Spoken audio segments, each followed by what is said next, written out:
Chapitre 17. De la cruauté et de la clémence, et s'il vaut mieux être aimé que craint. Je passe maintenant aux autres qualités requises dans ceux qui gouvernent. Un prince doit évidemment désirer la réputation de clémence, mais il doit prendre garde à l'usage qu'il en fait. César Borgia passa pour cruel, mais c'est à sa cruauté qu'il dut l'avantage de réunir la Romagne à ses États, et de rétablir dans cette province la paix et la tranquillité dont elle était privée depuis longtemps. Et, tout bien considéré, on avouera que ce prince fut plus humain que le peuple de Florence, qui, pour éviter de paraître cruel, laissa détruire Pistoia. Quand il s'agit de contenir ses sujets dans le devoir, on ne doit pas se mettre en peine du reproche de cruauté. D'autant qu'à la fin, le prince se trouvera avoir été plus humain en faisant un petit nombre d'exemples nécessaires que ceux qui, par trop d'indulgence, encouragent des désordres et provoquent finalement le meurtre et le brigandage. Car ces tumultes bouleversent l'État, au lieu que les peines infligées par le prince ne portent que sur quelques particuliers. Mais cela est vrai, et surtout d'un prince nouveau qui ne peut guère éviter le reproche de cruauté. Toute domination nouvelle est en pleine de danger. Aussi Didon dans Virgile s'excuse-t-elle de sa sévérité, et par la nécessité où elle est de soutenir une royauté récente. Res dura, et regni novitas metalia rogunt, moliri et late fines custode tueri. Il ne faut cependant pas qu'un prince ait peur de son ombre, et écoute trop facilement les rapports effrayants qu'on lui fait.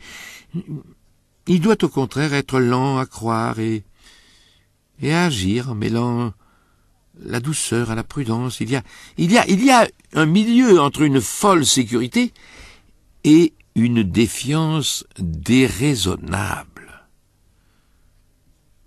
On a demandé s'il valait mieux être aimé que craint, ou craint qu'aimé.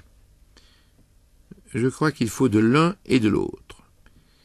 Mais comme ce n'est pas chose aisée que de réunir les deux, quand on est réduit à un seul de ces deux moyens, je crois qu'il est plus sûr d'être craint que d'être aimé. Les hommes, il faut le dire, sont généralement ingrats, changeants, dissimulés, timides et âpres au gain. Tant qu'on leur fait du bien, ils sont tout entiers à vous. Ils vous offrent leur bien, leur sang, leur vie, et jusqu'à leurs propres enfants, comme je l'ai déjà dit, lorsque l'occasion est éloignée. Mais si elle se présente, ils se révoltent contre vous.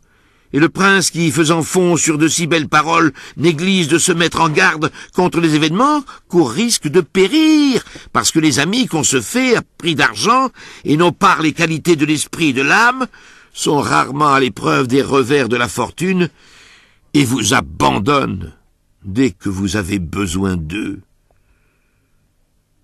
Les hommes, en général, sont plus portés à ménager celui qui se fait craindre que celui qui se fait aimer.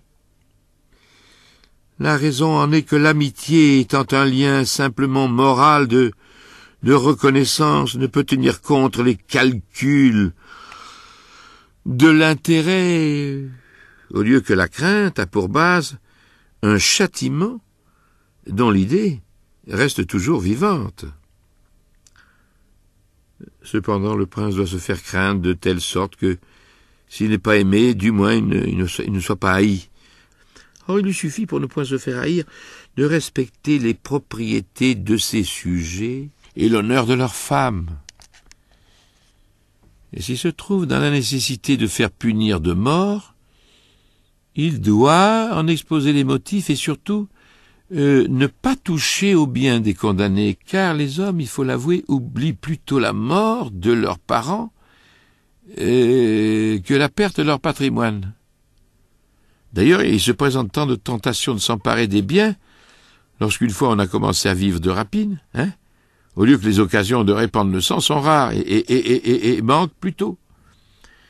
Mais lorsque le prince est à la tête de son armée, qu'il a commandé à une multitude de soldats, il doit se mettre peu en peine de passer pour cruel, parce que cette réputation lui est utile pour maintenir ses troupes dans l'obéissance et pour prévenir toute espèce de faction.